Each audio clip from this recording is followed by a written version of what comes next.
Good morning students, welcome back to the YouTube channel of Educrux. So बच्चों, previous class में हमने discuss किया था अपना chapter number 2 era of one party dominance. तो उसके अंदर हमने डिस्कस किया था कि कैसे 1950 में प्लानिंग कमीशन का गठन होता है और 1952 में इंडिया अपना फर्स्ट लोकसभा इलेक्शन कंडक्ट करता है। कैसे कैसे लगातार 3 लोकसभा इलेक्शन जो थे फर्स्ट 3 लोकसभा इलेक्शंस, उसमें कांग्रेस की डोमिनेंस बनी रहती है और कैसे बाद में जो अपोजिशन पार्टीज है वो भी पावर में आना शुरू करती हैं। कि मैं आपको एक ओवरव्यू दे दिया अपना पिछली क्लास का, और आज की क्लास में हम शुरू करने वाले हैं अपना चैप्टर नंबर 3। हमारा चैप्टर नंबर 3 क्या है? Politics of planned development. बच्चों, इलेक्शंस वगैरह सारे साथ के साथ चल रहे थे, लेकिन चैप्टर 3 में हम क्या क्या चीजें डिस्कस करेंगे कि देखिए, सिर्फ इलेक्शन से काम नहीं चलेगा ना। अगर एक कंट्री को एज अ इकोनॉमी ग्रो करना है तो उसको अपनी इकोनॉमी को बहुत ज्यादा स्ट्रॉन्ग करना पड़ेगा। अपने जो इंडस्ट्रियल सेक्टर्स हैं, चाहे वो इकोनॉमिक सेक्टर हो, चाहे वो हमारा एग्रीकल्चर सेक्टर हो, उसको हमें ग्रो कराना पड़ेगा ताकि हम एज अ डेमोक्रेसी सस्टेन करके खुद को दिखा सकें। एक बार फटाफट से मैं ओवरव्यू दे देती हूँ कि इस चैप्टर में हम क्या क्या चीजें डिस्कस करेंगे। फर्स्ट पॉइंट हमारा क्या रहेगा? की choices and debates around development.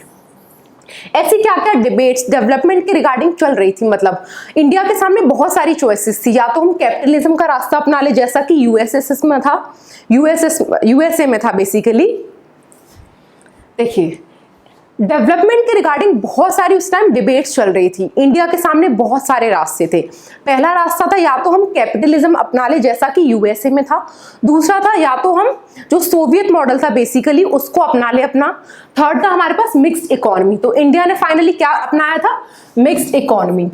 ये बस एक छोटा सा ओवरव्यू है, ठीक है। बाकी सारी चीजें मैं डिटेल में आपको आगे क्लास में बताऊंगी। नेक्स्ट हमारा टॉपिक क्या रहेगा? Which strategy was adopted by our leaders in the first 2 decades and by. अभी मैंने आपको बताया कि इंडिया के सामने 2-3 चॉइसेस थी। या तो हम कैपिटलिज्म को अपना ले, या तो हम सोशलिज्म को अपना ले, या फिर मिक्स्ड इकोनॉमी को हम फॉलो कर ले। Next will be main achievements and limitations of this strategy. देखिए, कोई भी मॉडल या कोई भी हम चीज अडॉप्ट करते हैं तो वो परफेक्ट नहीं होती है, उसके कुछ कुछ ड्रॉबैक्स होते हैं।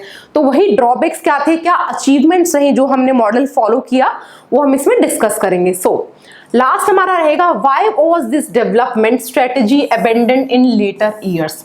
और ऐसा क्या हुआ कि जो स्ट्रेटेजी हम इनिशियली फॉलो कर रहे थे, यानी जो हमारे 5 ईयर प्लान से, हमने उसको अबेंडन कर दिया इन लेटर ईयर्स। तो ऐसे क्या रीजंस थे, वो सारे हम इसमें डिस्कस करेंगे।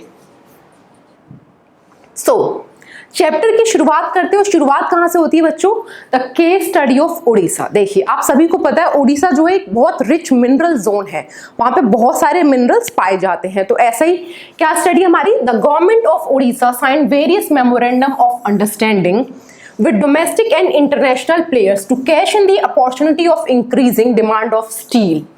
तो उड़ीसा में बहुत सारे स्टील के रिजर्व्स थे। तो वहां की जो गवर्नमेंट थी, वहां की जो सरकार थी, उसने सोचा कि हम बहुत सारे एमओयू साइन कर लेते हैं डोमेस्टिक प्लेयर्स के साथ भी और इंटरनेशनल प्लेयर्स के साथ भी, ताकि हम उस अपॉर्चुनिटी को कैश इन कर सके और अपनी इकोनॉमी को ग्रो कर सके। ठीक है, तो ऐसा वो कर देते हैं। लेकिन इस जो हमने एमओयू साइन किए, जो उड़ीसा की गवर्नमेंट ने एमओयू साइन किए, उसके रिगार्डिंग बहुत सारे परसेप्शंस बने लोगों के मन में। देखिए, पहला परसेप्शन क्या था? स्टेट गवर्नमेंट का परसेप्शन था कि अगर हम ये एमओयू साइन कर लेते हैं तो इससे क्या होगा कि बहुत सारी इन्वेस्टमेंट हमारे पास आएगी और इन्वेस्टमेंट को हम फर्दर डेवलपमेंट पर्पस में यूज कर सकते हैं। जैसा कि हम इकोनॉमी को ग्रो कर सकते हैं, अपने हेल्थ सेक्टर में इन्वेस्ट कर सकते हैं, उस इन्वेस्टमेंट को मतलब बेसिकली इनपुट डाल सकते हैं, अपने एजुकेशन सेक्टर को और ज्यादा ग्रो कर सकते हैं। वहीं जो ट्राइबल पॉपुलेशन थी, आपने यूजुअली देखा होगा कि ट्राइबल पॉपुलेशन बहुत ही मतलब मेनलैंड से अलग हटकर रहती है। तो उसके अपने कंसर्न क्या थे इस डेवलपमेंट के बारे में कि उनकी डिस्प्लेसमेंट हो जाएगी, उनका जो घर बार है, उनकी जो इकोनॉमी, उनकी लाइवलीहुड है, वो उनसे छीन ली जाएगी। नेक्स्ट, जो एनवायरमेंटलिस्ट थे, उनका अपना कंसर्न था।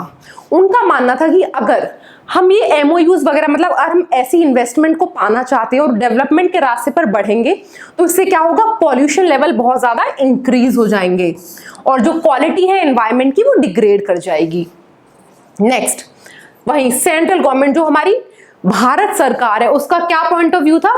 They feels if industry is not allowed it may discourage further investment. उनका मानना था अगर हमने इंडस्ट्रीज को जो इन्वेस्टमेंट्स है उसको हमने अगर इस वक्त अलाउ नहीं किया तो क्या होगा कि जो फ्यूचर में हमारी आने वाली जितनी भी इन्वेस्टमेंट है वो भी कहीं ना कहीं डिस्करेज हो जाएंगी, क्योंकि लोगों को क्या लगेगा कि भाई भारत में इन्वेस्ट करने का तो कोई मतलब नहीं है क्योंकि वहां पे तो कुछ ना कुछ इश्यू चलता ही रहता है। सो ये सारे परसेप्शन थे। ये बस एक छोटी सी केस स्टडी आपको बताने के लिए कि डेवलपमेंट के रिगार्डिंग क्या क्या परसेप्शंस लोगों के मन में थे, क्या क्या फियर, क्या क्या अपॉर्चुनिटीज उनके मन में थी। सो नेक्स्ट क्या है, देखिए, after independence our leaders made various decisions to realise the vision of economic development. अब इंडिपेंडेंस हो गई लेकिन ऐसा तो नहीं है ना कि बस हमको हमारा संविधान बन गया, हमको आज़ादी मिल गई और सब कुछ हैप्पी हैप्पी हो रहा है, नहीं। उसके लिए सबसे ज़्यादा इंपॉर्टेंट क्या होता है, किसी भी कंट्री को ग्रो करने के लिए सबसे ज़्यादा इंपॉर्टेंट होता है किसी इकोनॉमी का ग्रो करना। तो इंडिया का भी क्या विजन था, जो हमारे लीडर्स थे, नेशनलिस्ट लीडर्स थे, उनका यही विजन था कि इकोनॉमिक डेवलपमेंट हमको और ज़्यादा अचीव करनी है। So almost everyone agreed that development of India necessary means, इसका क्या मतलब होगा, इकोनॉमिक ग्रोथ हो हमारी प्लस सोशल जस्टिस इंश्योर की जाए प्लस इकोनॉमिक जस्टिस भी साथ के साथ इंश्योर की जाए। यानी इंडिया के लिए इकोनॉमिक डेवलपमेंट का मतलब क्या था कि इकोनॉमिक ग्रोथ होनी चाहिए, सोशल जस्टिस होनी चाहिए, यानी हर जो भी सेक्शन है, चाहे वो अमीर हो, गरीब हो, छोटा तबका हो, बड़ा तबका हो, XYZ कोई भी हो, सबको डेवलपमेंट का पार्ट बनने का मौका मिलना चाहिए ताकि सोशल जस्टिस इंश्योर की जा सके। वही प्लस इकोनॉमिक जस्टिस भी इंश्योर की जा सके ताकि ऐसा ना हो कि अमीर और अमीर होता चला जाए, गरीब और ज्यादा गरीब हो जाए, तो उससे क्या होगा, वो तो इनजस्टिस हो जाएगी ना लोगों के साथ। तो एम क्या था कि ये तीनों जो गोल है हमारे अचीव किए जाएं। अगर ये तीनों गोल अचीव किए जाएंगे तभी हमें ट्रू सेंस में इकोनॉमिक डेवलपमेंट मिल सकती है।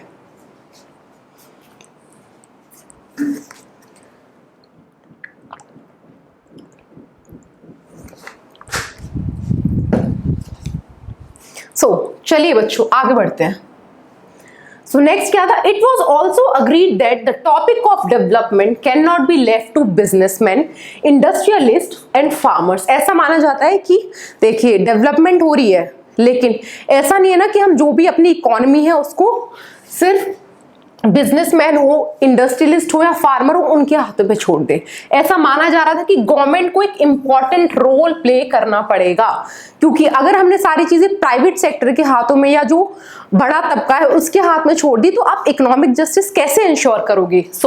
ऐसा मानना था लोगों का कि गवर्नमेंट को बहुत इंपॉर्टेंट मतलब की रोल प्ले करना पड़ेगा इसमें। Now the question was regarding role of government, मतलब ठीक है सबने ये बोल दिया कि गवर्नमेंट को इंटरवीन करना पड़ेगा, लेकिन किस तरीके से, गवर्नमेंट का क्या रोल होना चाहिए एक्चुअल में।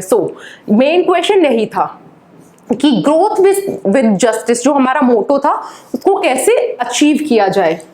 Was it necessary to have a centralised institution, क्या किसी सेंट्रलाइज्ड इंस्टीट्यूशन की जरूरत थी हमें उस वक्त। नेक्स्ट, और government should run some industries and businesses, और क्या ऐसा था कि गवर्नमेंट को कुछ बिजनेसेस वगैरह रन करने चाहिए। तो लोगों के मन में, मतलब लोगों की जब हम बात करते हैं बेसिकली तो हम एक लार्जर सेक्शन की बात करें जो पॉलिसी मेकिंग करती है, तो उनके पॉइंट ऑफ व्यूज क्या थे कि गवर्नमेंट को क्या सेंट्रलाइज रोल प्ले करना चाहिए। बहुत सारी डिबेट्स उस टाइम पे ऐसी एमर्ज हो रही थी। Finally what was the idea of development, क्या मीनिंग था इस आइडिया ऑफ डेवलपमेंट का और इंडिया के सामने क्या क्या चॉइसेस थी, वो हम अब ये डिस्कस करने वाले हैं। The case study of Odisha clearly shows that the meaning of development is different for different sections.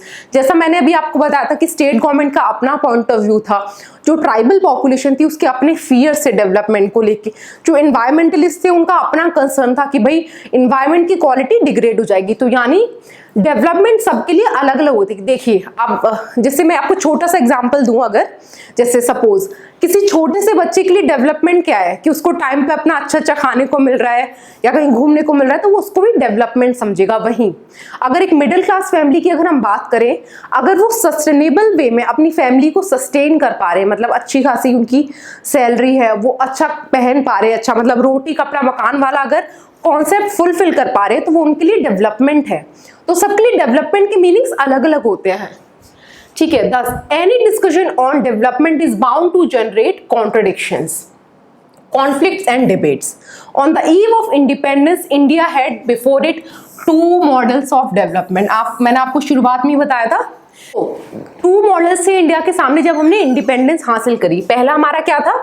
First model हमारा था कैपिटलिज्म का,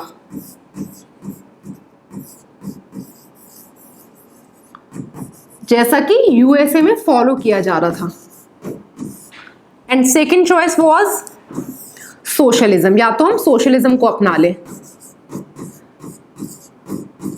जैसा कि यूएसएसआर में फॉलो किया जाए। यूएसएसआर बेसिकली जो फॉर्मर हमारा रशिया था, अब तो वो डिसइंटीग्रेट हो गया था 1991 में, लेकिन इनिशियली उसका नाम क्या था? यूएसएसआर ही था। तो ऐसा मॉडल जो वहां पर फॉलो किया जा रहा था, या तो हम वो फॉलो कर ले।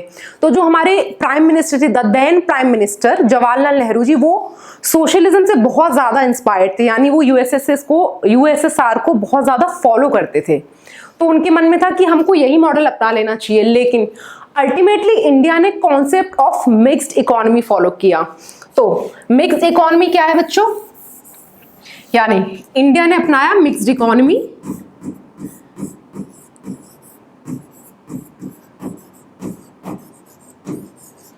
जिसमें कैपिटलिज्म के फीचर्स भी थे कुछ, और कुछ सोशलिज्म के फीचर्स भी थे।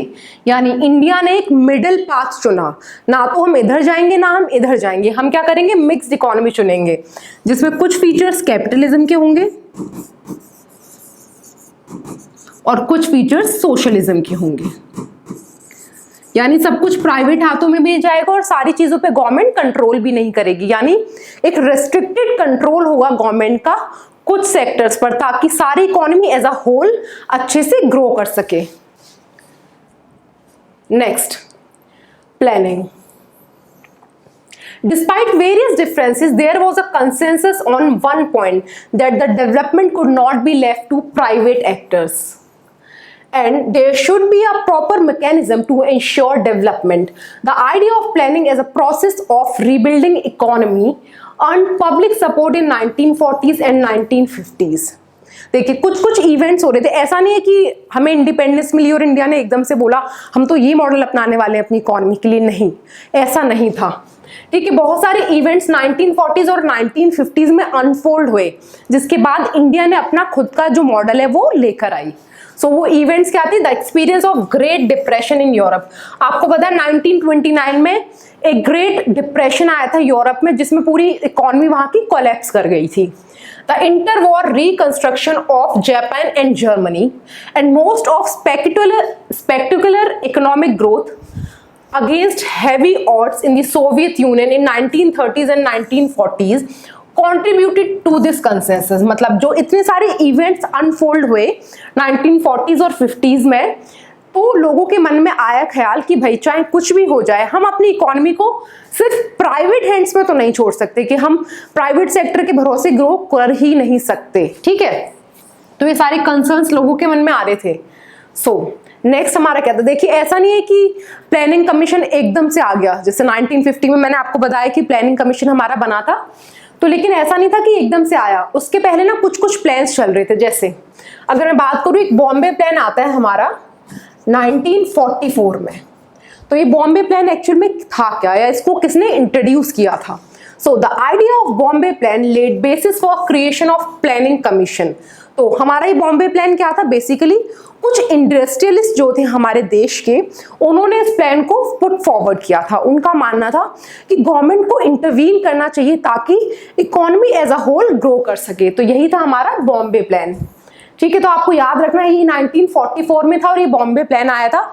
इसी के बेसिस पर फिर हमारा प्लानिंग कमीशन, जो हम बात करते हैं ना कि उसको अब हम हटाकर अब नीति आयोग जो बना है हमारा, जो 2015 में हमारा गठन हुआ है नीति आयोग का, वो प्लानिंग कमीशन को ही हटाकर नीति आयोग का गठन किया गया है। सो पहले हम बात करते हैं कि प्लानिंग कमीशन था क्या। Basically the planning commission was established in year 1950। आपको डेट एग्जैक्टली याद रखनी है, आप इसको ऊपर नीचे नहीं कर सकते बच्चों, ठीक है, क्योंकि प्लानिंग कमीशन का गठन कब हुआ, ये क्वेश्चन आपसे सीधा सीधा CUET में बन सकता है। So it is neither a statutory body nor constitutional body, और इसको हेड कौन करता है, चेयर कौन करता है, प्राइम मिनिस्टर। तो ये भी आपसे स्टेटमेंट बेस्ड क्वेश्चन पूछा जा सकता है, ठीक है। तो आपसे क्या बोलेंगे कि the planning commission of India is chaired by whom, तो आपको 4 ऑप्शन दे देंगे, प्राइम मिनिस्टर, प्रेसिडेंट, गवर्नर या कुछ भी XYZ कोई और एग्जाम्पल, ठीक है। तो आपको पता होना चाहिए कि प्राइम मिनिस्टर ही इसको चेयर करते थे हमेशा। Like USSR, planning commission opted for 5-year plan. देखिए मैंने आपको बताया ना, जो हमारे देन प्राइम मिनिस्टर थे जवाहरलाल नेहरू जी, वो USSR से बहुत ज्यादा इंस्पायर्ड थे भैया। उनको मतलब जो वहाँ का मॉडल था बड़ा ही मतलब कुछ खासा लगाव था उनको, तो हमने वही क्योंकि मॉडल अपनाया था मिक्स्ड इकोनॉमी वाला, जो कि उसमें सोशलिज्म के फीचर्स भी थे। तो USSR की तर्ज पर हमने भी क्या किया, 5-year प्लान बेसिस अपना लिया कि जो हमारा प्लानिंग कमीशन होगा वो बेसिकली क्या करेगा कि हर 5 साल के लिए कुछ टारगेट्स लेकर आएगा, कुछ टारगेट सेट करेगा और उसको हमें 5 साल में अचीव करना है। तो हमारा यही मॉडल था कि 5 साल आएगा, प्रोविजंस रखे जाएंगे बजट में, हमें उसको अचीव करना है, फिर अगले 5 साल आएंगे, उसके लिए हमको अलग से प्रोविजंस बनाने हैं। तो 5-year प्लान हमने अपनाया। In this government prepared a document that has a plan for all its income and expenditure for next 5 years। अभी मैंने आपको बताया जैसा कि उन्होंने क्या किया कि मतलब वो अपना लिया कि 5 साल के लिए कुछ टारगेट सेट करेंगे और उनको अचीव करने की कोशिश करेंगे एटलीस्ट। देखिए मैंने अभी बता दिया कि हमने 5 साल वाला जो प्लान था, अपना कॉन्सेप्ट, वो फॉलो किया। And accordingly the budget of central and all state governments is divided into 2 parts. जैसे आप सभी ने सुना होगा non plan budget and plan budget.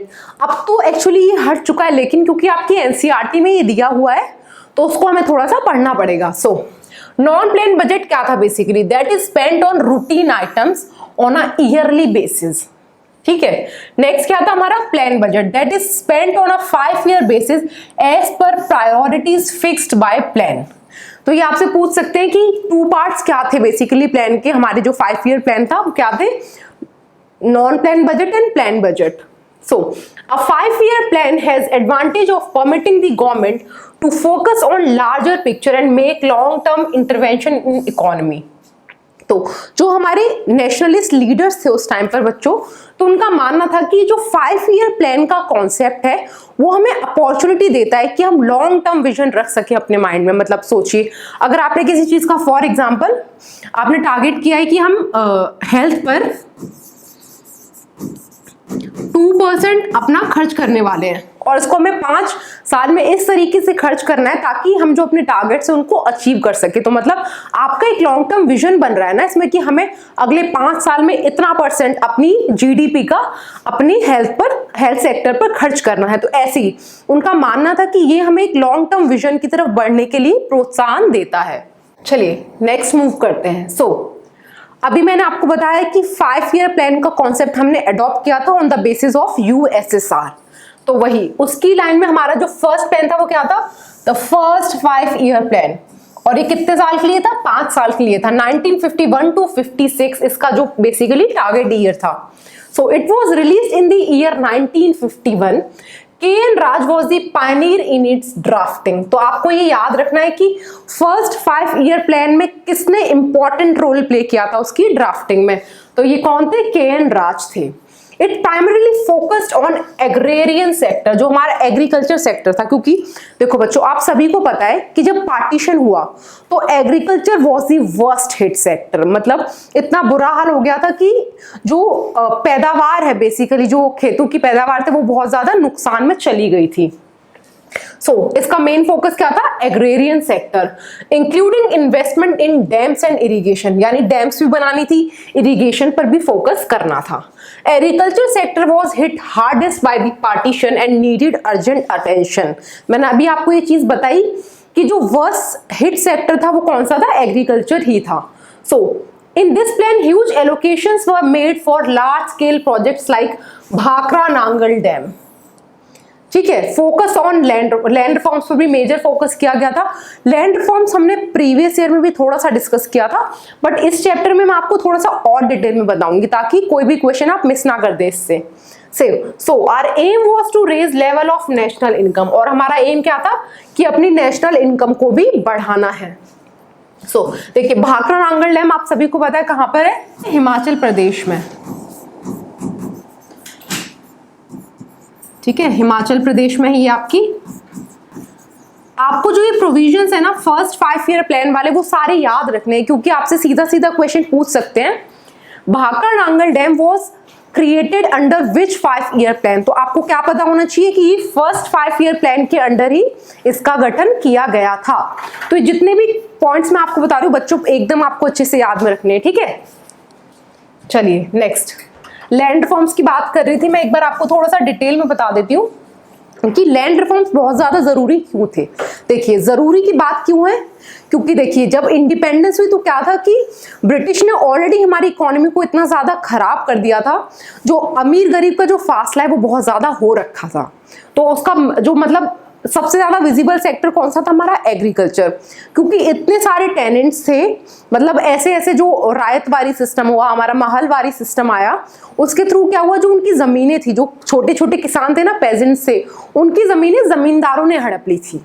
तो ऐसे में क्या हुआ कि जो वहां पर जिनकी वो जमीनें थी उनको टेनेंट बनकर उसी खेत पर काम करना पड़ रहा था, और सिर्फ इतना वो लोग कमा पा रहे थे कि खा कमा ले बस, मतलब कुछ अच्छी ग्रोथ उनकी नहीं हो रही थी। तो कुछ रीजन थे लैंड रिफॉर्म्स को लाने के लिए, और क्या क्या प्रोविजंस उसके अंदर आए मैं आपको बताने वाली हूं। पहला हमारा क्या था, एबोलिशन ऑफ इंटरमीडियरीज या evolution of zamindari system basically.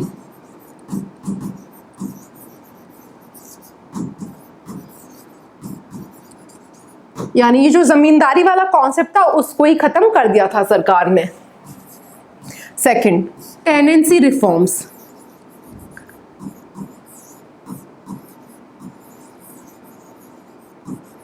Tenancy reforms में बेसिकली क्या था कि देखिए जो टेनेंट्स की तरह, मतलब जो पेजेंट्स टेनेंट की तरह दूसरे के लैंड पर काम कर रहे थे, सरकार ने क्या किया, उसके अंडर एक रेंट फिक्स कर दिया कि भैया इतने से ज्यादा आप रेंट ले ही नहीं सकते हो उन लोगों से जो दूसरों के, मतलब ऐसे होता है ना, आपने देखा होगा बटाई पर खेत ले लेते हैं गांव में किसान, तो उसका ना एक रेट फिक्स कर दिया कि इससे ज्यादा आप बढ़ा ही नहीं सकते। तो ऐसे ऐसे रिफॉर्म्स लिए गए, ठीक है। थर्ड क्या था हमारा, कंसोलिडेशन ऑफ लैंड होल्डिंग्स।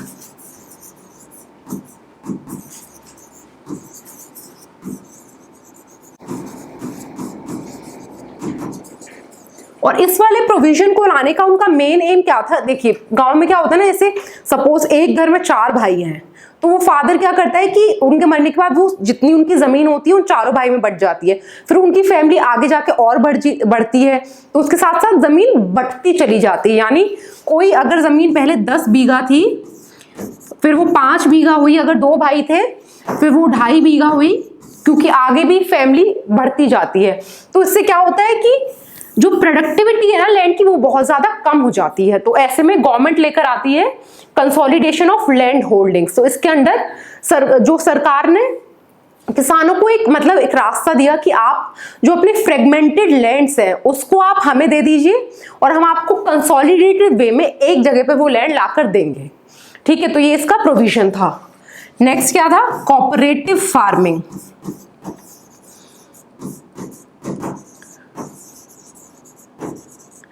ठीक है, ये था हमारा कोऑपरेटिव फार्मिंग। और इसके अंदर क्या था कि गवर्नमेंट लोगों को एक सॉल्यूशन देना चाहती थी कि जो लोग, मतलब जो गरीब पेजेंट्स है, बेसिकली गरीब किसान है, वो एक साथ आकर मनी को पूल करके, मतलब एक कंसोलिडेटेड वे में एग्रीकल्चर को आगे ले जा सकते हैं। तो उसमें क्या होगा कि आपका जो खर्च है बेसिकली इनपुट्स पर, जैसे अगर आपको फर्टिलाइजर्स लेने हैं, आपको ट्रैक्टर लेना है, हायर करना है, तो आपका जो खर्चा है वो कम पड़ जाएगा, क्योंकि सब मिलकर उसमें योगदान देंगे। तो यही कोऑपरेटिव फार्मिंग का हमारा कॉन्सेप्ट था। तो ये 4 मेन प्रोविजन थे लैंड रिफॉर्म्स के, ये आपकी बुक में भी अच्छे से मेंशन्ड है, लेकिन मैंने आपको थोड़ा सा और डिटेल में समझा दिया ताकि आप चीजें एक बिल्कुल भी मिस ना करें। सो बच्चों नेक्स्ट हमारा क्या है, नेक्स्ट है हमारा second 5 year plan. First 5 year plan हमारा चला 1901 से 1956 तक, उसके बाद 1956 से 61 तक हमारा क्या था, second 5 year plan. So who played the pioneer role, तो किसने इसमें इंपॉर्टेंट रोल प्ले किया था ड्राफ्टिंग में, पीसी महालनोबिस। बहुत ज्यादा इंपॉर्टेंट क्वेश्चन है ये आपके लिए। ये तो ऐसे शख्सियत है जिसको मतलब भूल पाना बड़ा ही मुश्किल है, बहुत इंपॉर्टेंट रोल इन्होंने प्ले किया है हमारी इकोनॉमिक ग्रोथ में। सो सीधा सीधा क्वेश्चन आपके लिए यहां से बनेगा, ठीक है। नेक्स्ट था हमारा इस मतलब जो सेकंड 5 ईयर प्लान था, इस प्लान के अंडर हमारा मेजर फोकस किस पर था? Heavy industries. भैया अब क्या था, फर्स्ट 5 ईयर प्लान में हमने अपने एग्रीकल्चर पर ध्यान दिया कि भैया पहले एग्रीकल्चर ग्रो करेगा तभी बंदा कुछ खाएगा, तभी आगे कुछ काम करेगा, तो लेकिन चलो उस पर फोकस कर लिया। अब बारी किस पे थी फोकस करने की? हैवी इंडस्ट्रीज पर। और अगर आप एक चीज का ध्यान देना तो बहुत जो बड़े बड़े प्लांट्स हमें सुनने को आते हैं, राउरकेला प्लांट हुआ हमारा, या जो वेस्ट बंगाल में एक प्लांट है मैं उसका नाम भूल रही हूँ, तो ये सारे प्लांट जो थे वो इसी टाइम पे स्टैब्लिश किए गए थे। जो हैवी इंडस्ट्रीज थी वो मेजरली सेकेंड 5 ईयर प्लान के अंडर ही स्टैब्लिश की गई थी। The government imposed substantial tariffs on imports in order to protect the domestic industries। यानी जो बाहर से इंपोर्ट हमारा आ रहा था ना, उस पर गवर्नमेंट ने ड्यूटी लगानी शुरू कर दी। तो उससे क्या होगा कि इंपोर्ट्स हमारे उससे रुकेंगे और जो हमारी इकोनॉमी है, जो यहाँ के डोमेस्टिक स्फीयर था, वो ग्रो करेगा। Next, industries like electricity, railway, steel, machineries and communication flourished in public sector. India was technologically backward and had to buy the technology from other countries, costing dearly to forex। लेकिन एक हमारे लिए थोड़ा सा मुश्किल वाली बात क्या थी कि चलो हम हैवी इंडस्ट्री पर फोकस कर रहे हैं, बहुत अच्छी बात है, लेकिन वहीं जो हम टेक्नोलॉजिकली थे ना बच्चों, उस टाइम बहुत पुअर थे, क्योंकि आपको पता है कि इंडिपेंडेंस के टाइम पे इंडिया की इकोनॉमी बहुत ज़्यादा स्ट्रांग नहीं थी, तो हमारे पास टेक्नोलॉजी बहुत ज़्यादा एडवांस नहीं थी। तो ऐसे में हमें दूसरी कंट्रीज से जो टेक्नोलॉजी ट्रांसफर है वो कराना पड़ता था। तो उसमें क्या होता था कि भैया फ्री में तो कोई कुछ भी, आज के टाइम में तो जहर नहीं देता बंदा, तो ये तो हम फिर भी 1947 के टाइम की बात कर रहे हैं। तो इंडिपेंडेंस के बाद अगर हमें किसी कंट्री से टेक्नोलॉजी लेनी है, सपोज अगर मैं बात करूं, एक तरफ इंडिया है रिसीविंग एंड पर और यहां पर यूएसए क्या है, गिविंग एंड पर, यानी हमें यूएसए से कोई टेक्नोलॉजी लेनी है। अगर ये टेक्नोलॉजी ट्रांसफर करेगा तो फ्री में तो नहीं करेगा, तो इसको क्या चाहिए बदले में? इसको चाहिए हमारे फॉरेन रिजर्व्स। तो यहां से देखिए, यहां से फॉरेक्स जा रहा है हमारा और यहां से टेक्नोलॉजी हमारी आ रही है। तो ये हमारा जो लेन देन था, इसके अंदर क्या हो रहा था कि इंडिया को फॉरेक्स रिजर्व्स बहुत ज्यादा मतलब डियरली वो पड़ रहे थे। मतलब उसके अगर उसका जो इतना पैसा है वो बाहर चला जाएगा तो हमारी इकोनॉमी इतनी स्ट्रांग कहाँ रह पाएगी फिर। तो ये सारी इकोनॉमी इस तरीके से ग्रो कर रही थी हमारी। सो नेक्स्ट, फिर एक हमारा आता है बच्चों प्लान हॉलीडे। ये भी बहुत ज्यादा इंपॉर्टेंट है हमारे लिए। तो इसमें क्या था, इंडिया ने इनिशियली ऑल्दो 5 ईयर प्लान अपनाया, लेकिन कुछ कुछ इवेंट्स बीच में ऐसे हुए कि सरकार को ये फैसला लेना पड़ा कि अब हम लगातार 2-3 प्लान जो है क्या करेंगे, वो ईयरली बेसिस पर निकालेंगे। तो यही हमारा क्या था, प्लान हॉलीडे, यानी ईयरली बेसिस। ठीक है, उन्होंने कहा हम साल दर साल ये देखेंगे कि ग्रोथ कैसे हो रही है, उसी के बेसिस पे अगले साल के जो प्रोविजन है वो बनाए जाएंगे। So there were 3 annual plans in this period. देखिए बच्चों, कुछ इवेंट्स ऐसे हुए थे कि इंडिया को मजबूरन 3 ईयरली प्लान्स लेकर आने पड़े। तो उसमें पहला क्या था, इंडो पाक वॉर जो 1965 में हमारी हुई थी। उसके कारण क्या हुआ, इन्फ्लेशन इंक्रीज हो गया, तो इकोनॉमी क्या हुई, उससे हार्डली हिट हुई, यानी जैसा हम सोच रहे थे, मतलब महंगाई बढ़ गई अचानक से। और अगला क्या था, सीवियर ड्रॉट, यानी agriculture sector was majorly hit during this period. तो इससे क्या हुआ कि जब भाई भूखमरी की कंडीशन हो रही है, लिटरली ड्रॉट पड़ गया, फेमाइन आ रहे हैं। की कंट्रोवर्सीज हमारी क्या थी, कुछ हमारी की कंट्रोवर्सीज निकल कर आती हैं, वो क्या क्या थी अब मैं आपको जल्दी से वो बता देती हूँ। कंट्रोवर्सी नंबर फर्स्ट वो क्या थी, एग्रीकल्चर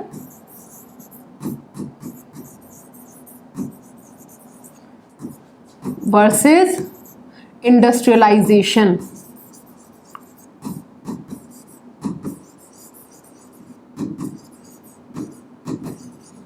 यानी लोगों के मन में क्या क्या डिबेट्स वो हो रही थी, मतलब कुछ कुछ थॉट्स आ रहे थे कि भैया एग्रीकल्चर पर ज्यादा फोकस किया जाए या इंडस्ट्रीज पर ज्यादा फोकस किया जाए, कौन सी चीज इंडिया के लिए ज्यादा सही रहेगी। तो बहुत सारी डिबेट्स होती रहती थी उस टाइम पर। सेकंड क्या था, पब्लिक सेक्टर वर्सेस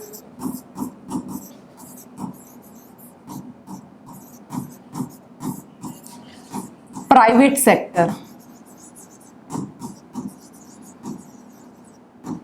दूसरी डिबेट क्या थी, यानी कि चीजें जो है वो पब्लिक सेक्टर के हाथ में छोड़ दी जाए या प्राइवेट सेक्टर के हाथ में छोड़ दी जाए, कौन सा सेक्टर हमारी इकोनॉमी के लिए ज्यादा अच्छा रहेगा। मेजर क्वेश्चन यही था हमारे सामने। तो इंडिया ने, मैंने आपको शुरुआत में भी थोड़ा सा बताया ना कि इंडिया ने क्या कहा, भैया हम अपना एक मिडिल पाथ अपनाएंगे, ना तो हम कैपिटलिज्म को फॉलो करेंगे कंप्लीटली, ना सोशलिज्म को फॉलो करेंगे, हम फॉलो करेंगे मिक्स्ड इकोनॉमी। तो यही हमारा अगला टॉपिक क्या है, mixed economy. So India adopted mixed features of capitalism and socialism and hence termed as mixed economy. Much of the agriculture, trade and industry were in private hands. The state controlled key heavy industries, provided industrial infrastructure, regulated trade and made some of the crucial interventions in agriculture. यानी basically government ने क्या कहा कि सारी चीजें जो है ना, मतलब मेजर चीजें थी जैसे कि एग्रीकल्चर हुआ, ट्रेड हुआ, इंडस्ट्रीज हुई, वो प्राइवेट हैंड्स में दे दी कि अब आप इस सेक्टर में ग्रोथ करिए, ये आपका लुकआउट है। लेकिन ऐसा नहीं था कि सारी चीजें उनके हाथ में छोड़ दी भैया, गवर्नमेंट के हाथ गवर्नमेंट को भी तो ये सोचना था ना कि अगर सारी चीजें प्राइवेट हैंड्स में दे देंगे तो कहीं ऐसा ना हो कि वो प्रॉफिट सीकिंग बिहेवियर के अंडर सिर्फ अपना फायदा करे। तो उनको तो लोगों का भला करना था।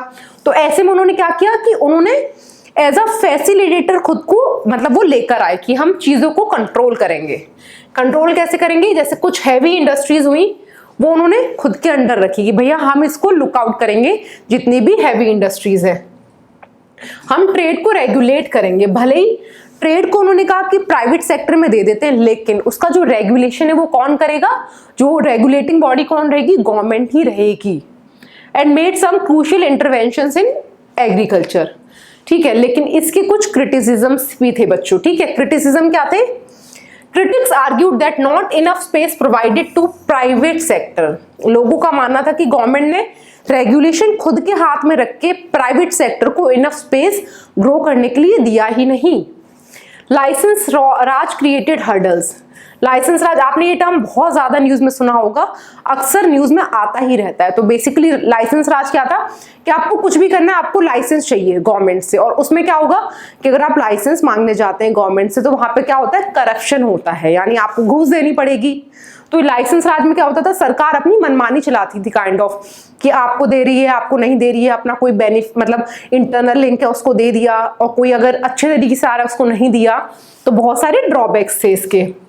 तो इससे क्या हुआ, प्राइवेट कैपिटल के लिए बहुत सारे हर्डल्स क्रिएट की और इन्वेस्टमेंट डिस्करेज हुई। Others argue that state lacked investment in education and health care. कुछ लोगों का मानना था कि सरकार ने क्या किया, एग्रीकल्चर पर फोकस कर लिया, ट्रेड पर फोकस कर लिया, लेकिन वहीं एजुकेशन और हेल्थ केयर को उसने कंप्लीटली निग्लेक्ट कर दिया, यानी वहां पर जितनी इन्वेस्टमेंट चाहिए थी उतनी की ही नहीं गई। And creation of middle class, और इससे क्या हुआ, एक मिडिल क्लास क्रिएट होके आती है हमारी। जो प्रोविजंस गवर्नमेंट ने अपनाए उससे मिडिल क्लास का इमर्जेंस होता है, जिसका मेन फोकस क्या था, यानी जो मेजर बेनिफिट था वो यही लेकर जाती है, मेजर बेनिफिट सीकर। अब हम बात करेंगे बच्चों मेजर आउटकम्स की, ठीक है, कि जो हमने अपनी पॉलिसीज अपनाई उसके आउटकम्स क्या थे भैया। जो हम डेवलपमेंट का रास्ता चुन रहे थे उस टाइम पे, तो उसका आउटकम क्या निकल कर आया। लैंड रिफॉर्म्स वर पार्शियली सक्सेसफुल। मैंने आपको अभी बताया कि इंडिया ने कुछ लैंड रिफॉर्म्स इंट्रोड्यूस किए थे, लेकिन वो लैंड रिफॉर्म्स क्या थे, पार्शियली सक्सेसफुल थे। क्योंकि देखिए गवर्नमेंट ने भले ही लिमिट लगा दी थी कि आप जैसे गवर्नमेंट ने भले ही लिमिट लगा दी थी कि अब एक पर्टिकुलर इंडिविजुअल 12.5 एकड़ से ज्यादा खुद के पास नहीं रख सकता, लेकिन लोगों ने क्या किया, उसमें लूप होल ढूंढ लिया कि भैया हम अकेले ही तो इतना रख सकते हैं, मेरी बीवी भी इतना रखेगी, मेरे बच्चे भी इतना रखेंगे, मेरे नौकर भी इतने रख लेंगे। तो उससे क्या होगा कि वो 12.5 एकड़ वाला जो कॉन्सेप्ट था कि इतना इतना अगर हम इंडिविजुअल के पास रखेंगे तो कंसोलिडेटेड वे में एक के पास ही ज्यादा वो एग्रीगेट हो गई, तो यानी पार्शियली सक्सेसफुल थे। Political power remained in hands of land owning classes. जो लैंड ओनिंग क्लासेस थी वही कहीं ना कहीं पॉलिटिकली एम्पावर हो रही थी। Big industrialist continue to benefit and poverty did not reduce much. यानी गरीबी जितनी कम होनी चाहिए थी उतनी कम हुई ही नहीं। लैंड रिफॉर्म्स यानी कहीं ना कहीं पार्शियली सक्सेसफुल थे। नेक्स्ट क्या था हमारा, चलिए, भले ही इसमें थोड़ा सा एक नेगेटिव ड्रॉबैक था, लेकिन नेक्स्ट क्या था हमारा, foundation of India future growth laid, यानी जो हमने अपना डेवलपमेंट का पाथ चुना था, वो रास्ता चुना था, उससे क्या हुआ, हमारी एक रास्ता हमारे लिए आगे खुल गया कि हमें इस रास्ते पर आगे बढ़ना है अपना। Such as Bhakra Nangal dam जो कि हिमाचल में है, वो क्रिएट की गई। हीराकुड डैम जो है हमारी उड़ीसा में, वो क्रिएट की गई for irrigation and power generation. यानी कुछ अगर थोड़ा सा नेगेटिव पॉइंट था तो कुछ अच्छे पॉइंट्स भी थे हमारे पास। Heavy industries like steel plants, oil refineries, defence production started. यानी जिन चीजों में हम लैक कर रहे थे, यानी जैसे टेक्नोलॉजी ट्रांसफर हुआ, बेसिकली डिफेंस हुआ हमारा इतना स्ट्रांग नहीं था, तो उसको हमने स्ट्रांग किया, स्टील प्लांट्स को स्टैब्लिश किया, ऑयल रिफाइनरी स्टैब्लिश करी, ताकि इंपोर्ट हम अपना थोड़ा सा कम कर सके। तो ये कुछ इसके थोड़े से नेगेटिव और कुछ अच्छे से पॉजिटिव पॉइंट्स थे। नेक्स्ट क्या है बच्चों, ग्रीन रेवोल्यूशन। ग्रीन रेवोल्यूशन, अभी आपने देखा होगा न्यूज में कि जिन्होंने इंडिया में ग्रीन रेवोल्यूशन स्टार्ट करी, MS स्वामीनाथन, उनकी डेथ हो गई है। तो ये जो ग्रीन रेवोल्यूशन का कॉन्सेप्ट है बहुत ज्यादा अभी न्यूज में भी था, क्योंकि जिसने इंडिया में इसको स्टार्ट किया उनकी डेथ हो गई। ठीक है, तो ग्रीन रेवोल्यूशन क्या थी, इसके कॉन्सिक्वेंसेस क्या थे, इसके मतलब बेसिकली इसके जो पर्पस था वो क्या था, और बाद में इसके क्या पॉजिटिव और नेगेटिव इम्पैक्ट्स रहे, वो हम फटाफट से डिस्कस कर लेते हैं। सो बच्चों, ग्रीन रेवोल्यूशन की शुरुआत होती कैसे है? ऐसा तो नहीं अचानक से गवर्नमेंट सो के उठी और बोला कि आज ग्रीन रेवोल्यूशन करते हैं, तो ऐसा नहीं होता है। तो कुछ कुछ इवेंट्स हुए, मतलब इंडिया ने कुछ कुछ चीजें फेस करी, उसके बाद इंडिया को रियलाइज हुआ कि भैया सेल्फ सफिशिएंसी के बिना हम सस्टेन नहीं कर सकते आगे। तो वो इवेंट्स क्या थे, देखिए 1960s में क्या हुआ कि इंडिया में बहुत सीवियर ड्रॉट आया, मतलब सूखा पड़ गया। तो उससे क्या हुआ कि खाने की कमी हो गई, मतलब एक्यूट प्रॉब्लम इमर्ज हुई खाने की। स्पेशली अगर मैं बात करूं बिहार की, तो Bihar was one of the most worst hit states जो इसमें इसको फेस करना पड़ा था। और प्लस गवर्नमेंट ने क्या किया कि जोनिंग की पॉलिसी लेके आ गई। तो ये जोनिंग की पॉलिसी क्या थी, इस जोनिंग की पॉलिसी के अंडर जो बिटवीन स्टेट ट्रांसफर था ना फूड का, वो गवर्नमेंट ने उस पर रोक लगा दी थी। तो उससे क्या हुआ कि भैया अगर खाना ही लोगों तक नहीं पहुंच पाएगा तो भुखमरी तो और ज्यादा बढ़ जाएगी। तो जोनिंग की पॉलिसी ने भी नेगेटिव इम्पैक्ट डाला बिहार के, जो सूखा पड़ा था, जो वहां पर जो खाने की भुखमरी बढ़ रही थी, उस पर भी नेगेटिव इम्पैक्ट डाल दिया था। इससे क्या हुआ, गवर्नमेंट को लगा कि भैया अगर इतना भुखमरी है तो अब हमें क्या करना पड़ेगा, सेल्फ सफिशिएंसी अटेन करनी है। क्योंकि अब तक हम मेजर इंपोर्ट अपना क्या कर रहे थे, यूएसए से कर रहे थे, लेकिन भैया यूएसए तो क्या है ना कि मौका परस्ती तो उसमें अपना नेचर है उसका। तो उसने क्या किया, जब इंडिया को जरूरत पड़ी कि हमें भैया खाना चाहिए, हमें वीट इंपोर्ट करना है, तो एंड मोमेंट पर, लास्ट मोमेंट पे इसने क्या कहा, हमें मना कर दिया कि हम आपको वीट नहीं दे सकते हैं। तो इंडिया ने चलो, मतलब इंडिया की ना एक आदत है कि जब भी हमें कहीं से रिजेक्शन मिलेगा ना तो हमारे अंदर जुनून आ जाता है कि अब हम खुद बना के दिखाएंगे ये। चाहे आप एग्रीकल्चर के फील्ड में देख लें, चाहे टेक्नोलॉजी के फील्ड में देख लें, हमने खुद का, जब हमको क्रायोजेनिक्स देने से मना कर दिया तो हमने खुद के क्रायोजेनिक्स भी बनाए। ठीक है, हमने खुद की मिसाइल न्यूक्लियर टेक्नोलॉजी डेवलप करी। तो वैसे ही तो अब जब यूएसए मना कर देता है तो भैया ये एक सेटबैक था इंडिया के लिए कि अब हमें खुद को प्रूव करके दिखाना है। वहीं से क्या आता है, ग्रीन रेवोल्यूशन का कॉन्सेप्ट हमारा निकल कर आता है। और इसके जो मेन पायनियर थे वो कौन थे, MS स्वामीनाथन, जिनकी हाल ही में मृत्यु हुई है अभी। So it was introduced during third 5-year plan. So during third 5-year plan, green revolution was adopted in India. तो इसके अंदर क्या क्या प्रोविजन थे, high yielding variety seeds, H5E seeds, वो ऐसे सीड्स यूज किए गए जो जिनका प्रोडक्शन बहुत ज्यादा होता था। फर्टिलाइजर्स और पेस्टिसाइड्स का यूज इंक्रीज किया गया ताकि जल्दी जल्दी फसलें उगाई जा सके और उनको जो कीड़े बीड़े लगने से उससे भी बचाया जा सके। क्या था, better irrigation at highly subsidised prices were provided. ठीक है, तो ये कुछ इसके 2-3 इंपॉर्टेंट प्रोविजंस थे। आपसे पूछा जा सकता है बोर्ड में भी कि what was green revolution and what were its major जो ऑब्जेक्टिव्स थे वो क्या क्या थे। ठीक है, तो ये आपको मैंने बता दिया जल्दी से। तो ये चीजें गवर्नमेंट ने प्रोवाइड करा दी कि उससे क्या होगा, जब अगर प्रोडक्शन हमारा इंक्रीज होगा तो सेल्फ सफिशिएंसी हम अटेन कर पाएंगे, लेकिन ऐसा नहीं था। इसके कुछ कुछ प्रोज भी थे, कुछ कुछ कॉन्स भी थे।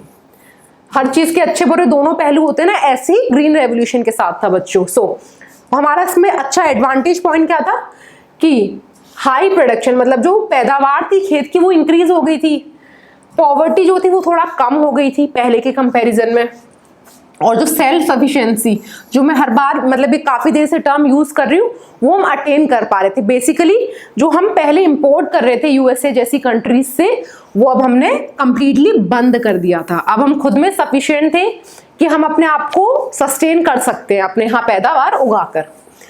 लेकिन वहीं दूसरी तरफ इसके कुछ मेजर ड्रॉबैक्स भी थे। ड्रॉबैक्स क्या क्या थे, जैसे देखिए polarisation between classes and regions.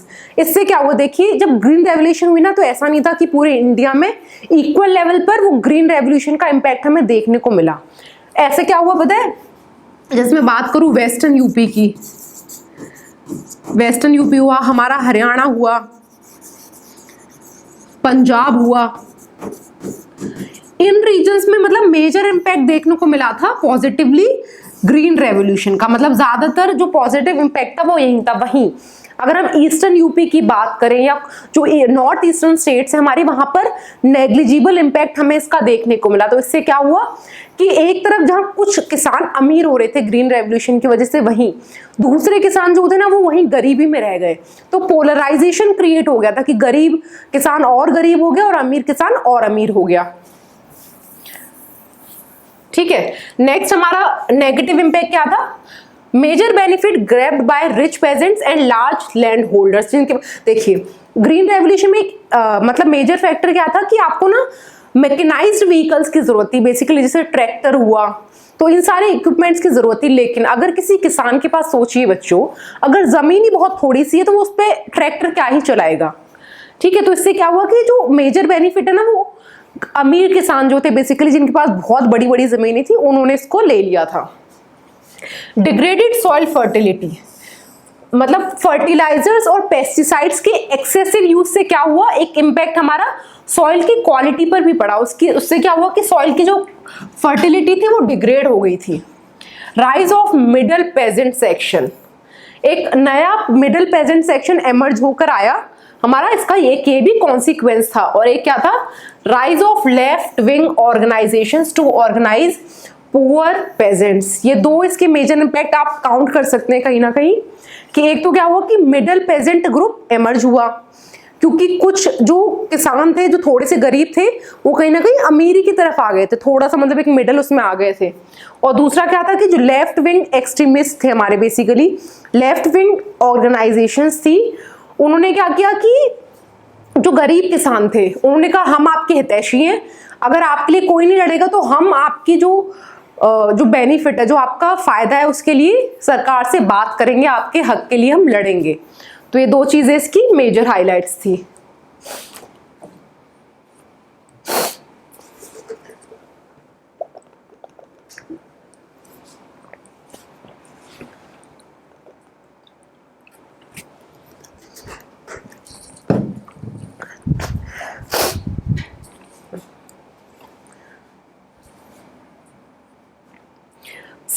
Next हमारा है बच्चों द व्हाइट रेवोल्यूशन। ठीक है, तो व्हाइट रेवोल्यूशन क्या थी, नाम से आपको समझ में आ रहा होगा कि व्हाइट रेवोल्यूशन कुछ सफेद चीज से जुड़ी है। यानी सफेद क्या होता है, अगर हम खाने की बात करें तो हमारा दूध, तो ये हमारी मिल्क रेवोल्यूशन से बेसिकली जुड़ा हुआ है। So it was led by Verghese Kurien और he was nicknamed as milkman of India. इन्होंने बहुत इंपॉर्टेंट रोल प्ले किया था कोऑपरेटिव सोसाइटी, जो आपने देखा होगा ना अमूल दूध पीता है इंडिया, तो वो जो अमूल है बेसिकली जो आनंद गुजरात में है, उसको स्टैब्लिश करने में इन्होंने बहुत ज्यादा इंपॉर्टेंट रोल प्ले किया था। He played a crucial role in story of Gujarat Cooperative Milk and Marketing Federation Limited and launched Amul. It is based in Anand, Gujarat, is a dairy cooperative movement joined by 2.5 million milk producers in Gujarat. So 1970 में किसकी शुरुआत होती है, operation flood की शुरुआत होती है। It was started to organize milk producers into a nationwide milk grid with purpose क्या था इसका, कि मिल्क का प्रोडक्शन इंक्रीज करना है, bringing producer and consumer closer by eliminating middleman, जो बिचौलिए होते हैं उसको एलिमिनेट करके कंज्यूमर और प्रोड्यूसर उनको साथ में लेकर आना है। Assuring producers regular income through out the year. ठीक है, ये छोटा सा एक सेक्शन था, तो आपसे एमसीक्यू फॉर्म में ये पूछा जा सकता है।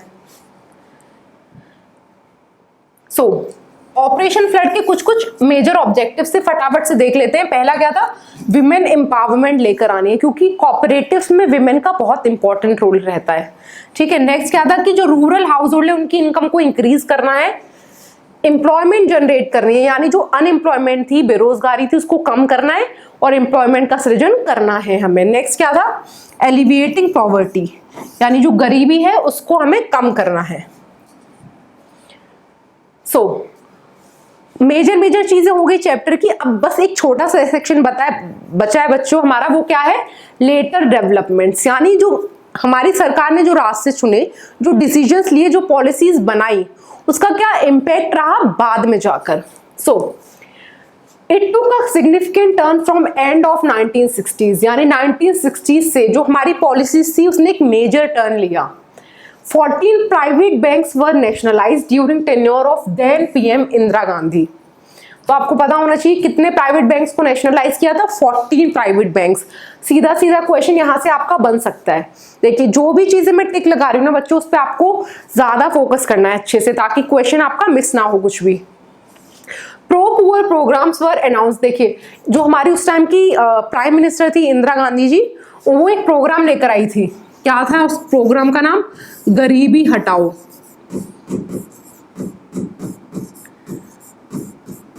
अभी जब इमरजेंसी वाला पीरियड आएगा तो उसमें मैं आपको डिटेल में बताऊंगी कि गरीबी हटाओ का प्रोग्राम क्या था उनका। ठीक है, तो between 1950 and 1980 the Indian economy grew at sluggish per annum rate of 3 and 3.5%। सोचिए, इतने कम रेट पर हम लोग ग्रो कर रहे थे। Corruption and role of bureaucracy, इसने भी बहुत इंपॉर्टेंट रोल प्ले किया कि हमारी जो इकोनॉमी है उसकी जो ग्रोथ है वो स्लगिश ही रहे, क्योंकि कुछ भी चीज लोग करने चाहते थे तो उसमें करप्शन फेस करना पड़ता था, तो लोग खुद ही बैकफुट पर आ जाते थे। प्लस उनका जो ब्यूरोक्रेटिक नेचर होता है ना, कि अगर कोई पॉलिसी आ गई है तो उसके इम्प्लीमेंटेशन में सालों साल लगा देते हैं, तो उससे इकोनॉमी ग्रो कैसे ही करेगी। तो ये कुछ कुछ इवेंट्स थे जिन्होंने इंपॉर्टेंट रोल प्ले किया उस टाइम पर। बच्चों, आज की क्लास में इतना ही था। अब हम मिलेंगे अपनी अगली क्लास में, जिसमें हम अपना नेक्स्ट चैप्टर स्टार्ट करेंगे। तब तक के लिए धन्यवाद।